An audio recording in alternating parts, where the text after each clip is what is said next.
You gave everything. And still, they turned away.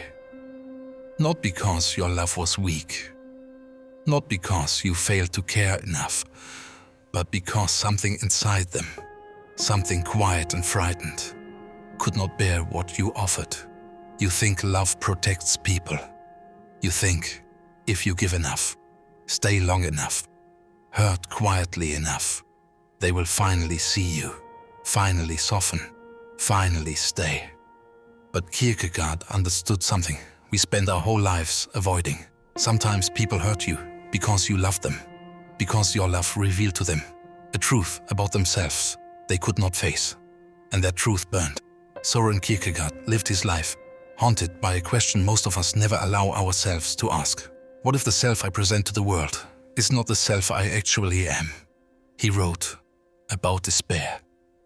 Not the loud, dramatic kind, the quiet kind, the kind that lives beneath your skin, the kind that makes you turn away from the person who loves you most, not because they did something wrong, but because their love asks you to become someone you're terrified you cannot be.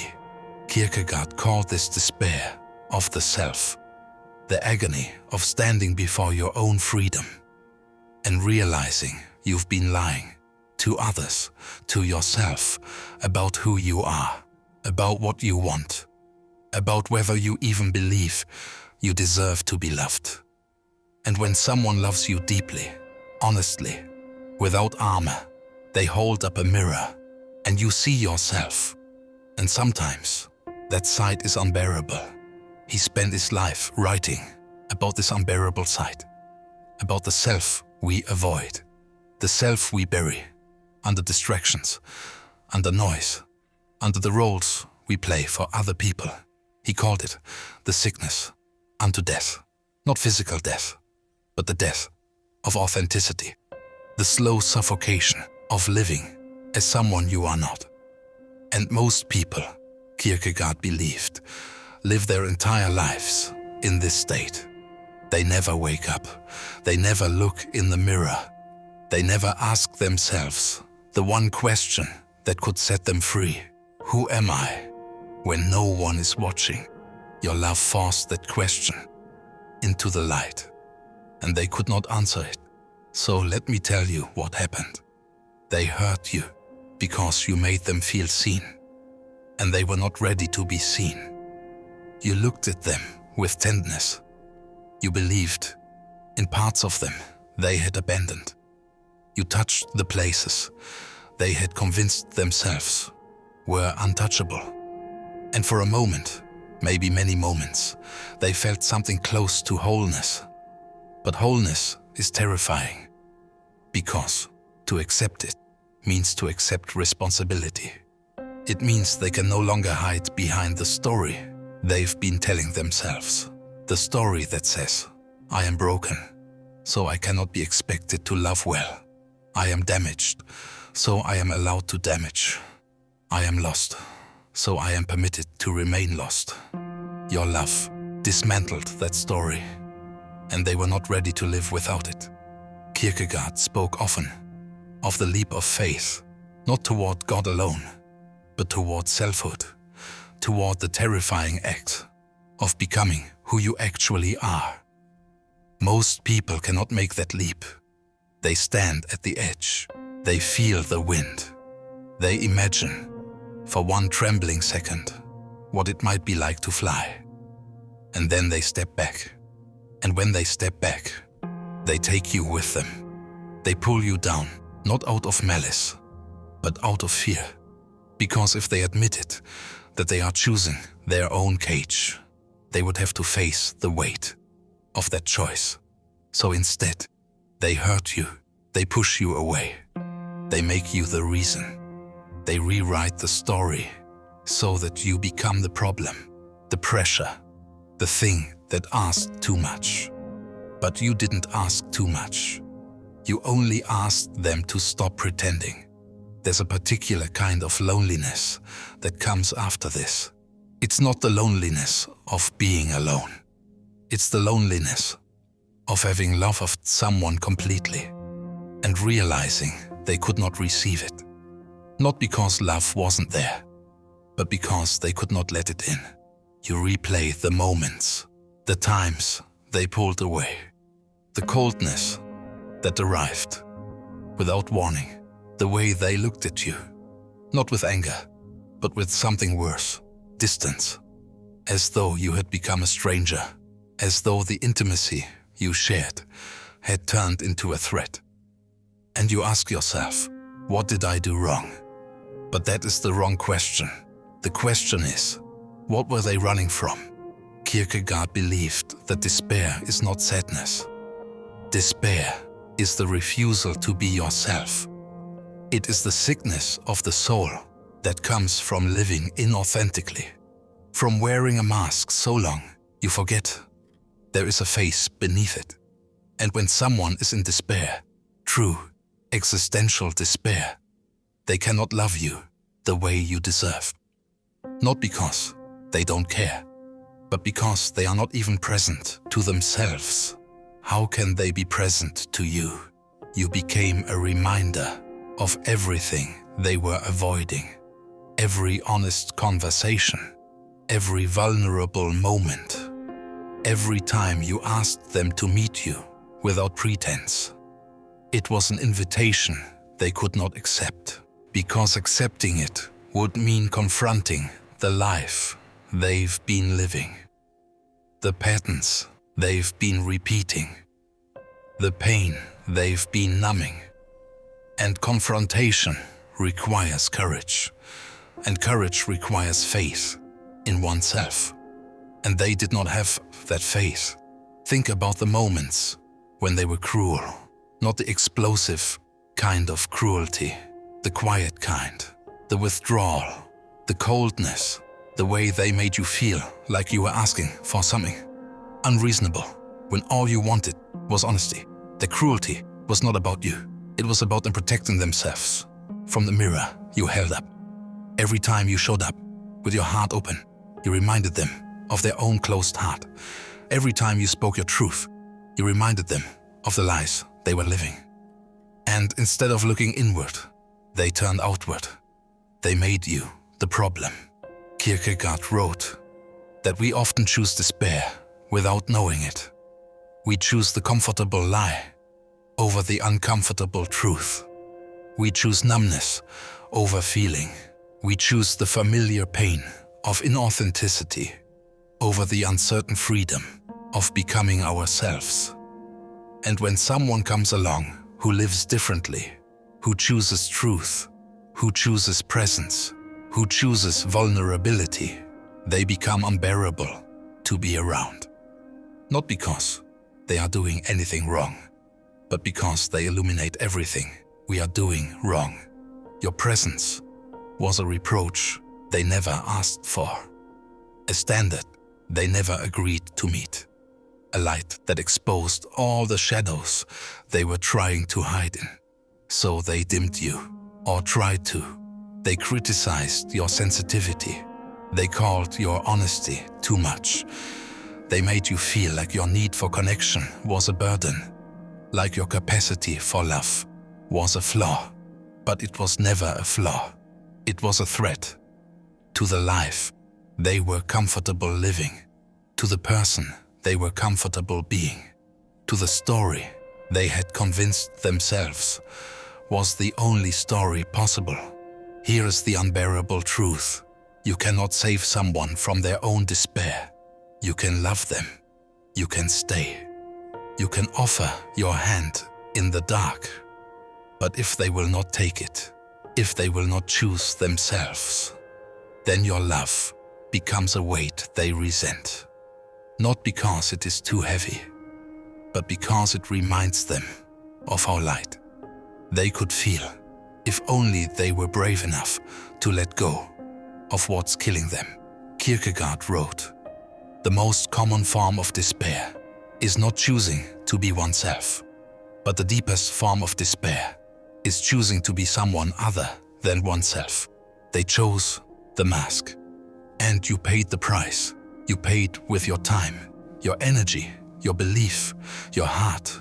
You gave and gave, and gave, thinking that eventually your love would be enough to wake them up. But love does not wake people up. Only they can do that. And most people would rather sleep, because waking up means facing what they've lost. The years spent hiding, the relationships damaged by their refusal to be real, the parts of themselves they buried so deep they're not sure they can ever dig them back up. Waking up is painful. Staying asleep is easier. And so they chose sleep, and they hurt you to keep sleeping. Maybe you're thinking, but I saw who they really were. I saw their goodness, their softness, the person they could be. And yes, you did. But seeing someone's potential is not the same as them claiming it. You cannot love someone into transformation. You cannot believe in them hard enough that they begin to believe in themselves. That work is theirs alone. And if they are not willing to do it, your love will only become a mirror they learn to avoid. This is the loneliest lesson. You can be everything, and it still won't be enough. Not because you are lacking, but because they are not ready to receive what you offer. Kierkegaard spoke of subjective truth. The idea that truth is not something outside of us, but something we must choose to live. It is not intellectual, it is existential. It is the act of aligning your life with what you know, deep down, to be real. And some people spend their entire lives running from that alignment. They know they are lying to themselves. They know they are hurting the people who love them.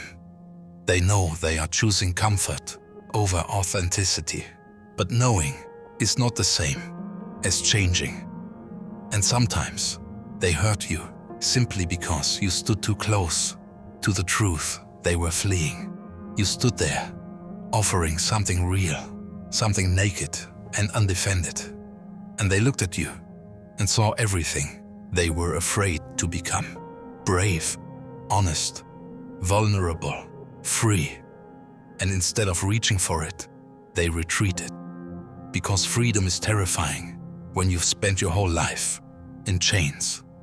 Even if those chains are self-imposed. Even if the key is in your own hand. I want you to understand something. The way they treated you was not a reflection of your worth. It was a reflection of their fear. Their inability to love you well does not mean you are difficult to love. It means they were not capable of loving anyone well. Not even themselves. And that's the tragedy. Because you gave them something rare. Something most people spend their whole lives searching for. You gave them a love that asked nothing but honesty in return. And they could not give it. Not because they didn't want to, but because they didn't know how. Because honesty requires self-knowledge, and self-knowledge requires courage. And courage requires you to stop running from yourself. And they were tired of running, but not tired enough to stop. So they stayed in the same patterns, the same cycles, the same comfortable despair. And they let you go, or pushed you away, or hurt you so badly you had no choice but to leave. So what do you do now? You are left holding all this love, all this care, all this belief in someone who could not meet you where you stood.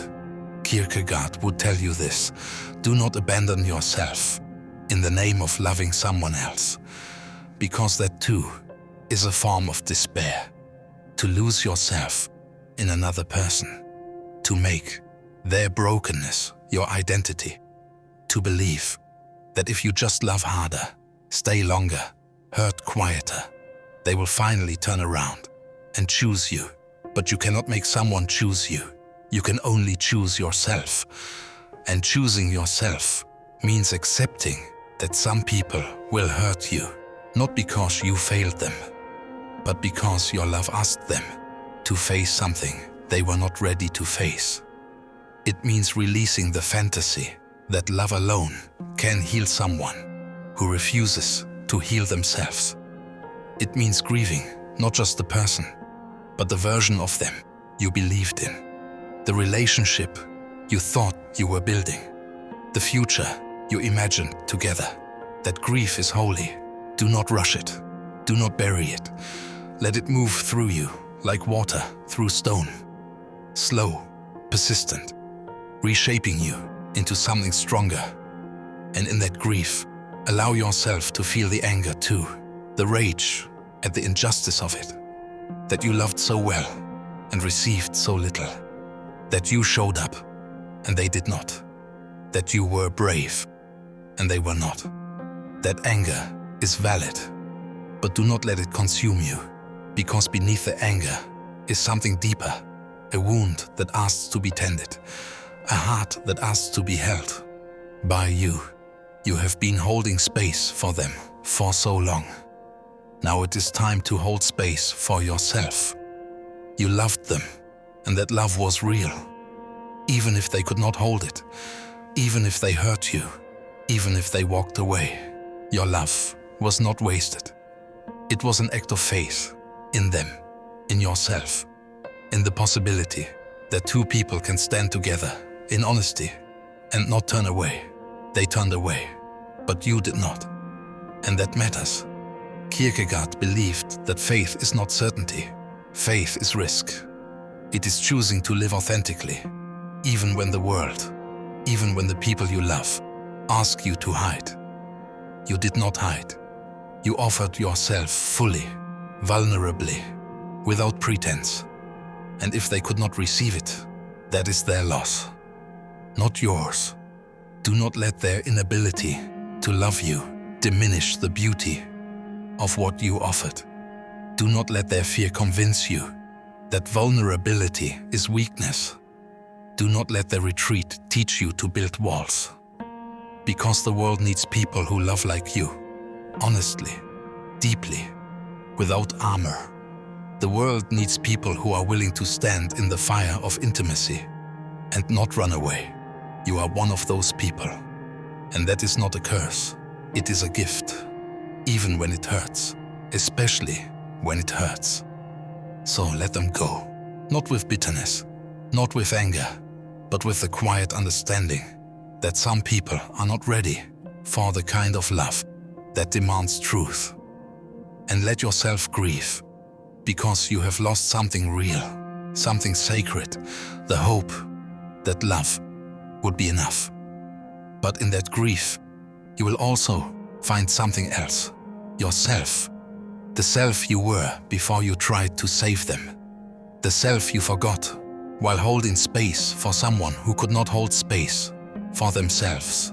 That self is still here, waiting. And it is time to come home. They hurt you because you loved them. And now you must love yourself with the same fierce, honest tenderness you gave to them. Not as a consolation prize, but as an act of faith in the person you are becoming, in the life you are choosing, in the quiet, terrifying freedom of being fully, authentically yourself.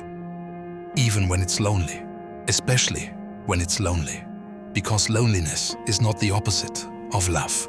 Inauthenticity is. And you have chosen to live authentically, even when it costs you everything, even when it costs you them. And one day, you will meet someone who does not run from that authenticity, someone who sees your honesty and does not flinch, someone who receives your love and knows how rare it is. Until then, be that person for yourself. Choose yourself the way you chose them. Believe in yourself the way you believed in them. Love yourself the way you loved them, fiercely, honestly, without conditions. That is the way forward. Not easy, but real. And Kierkegaard would tell you, the real is always better than the comfortable lie, even when the real breaks your heart.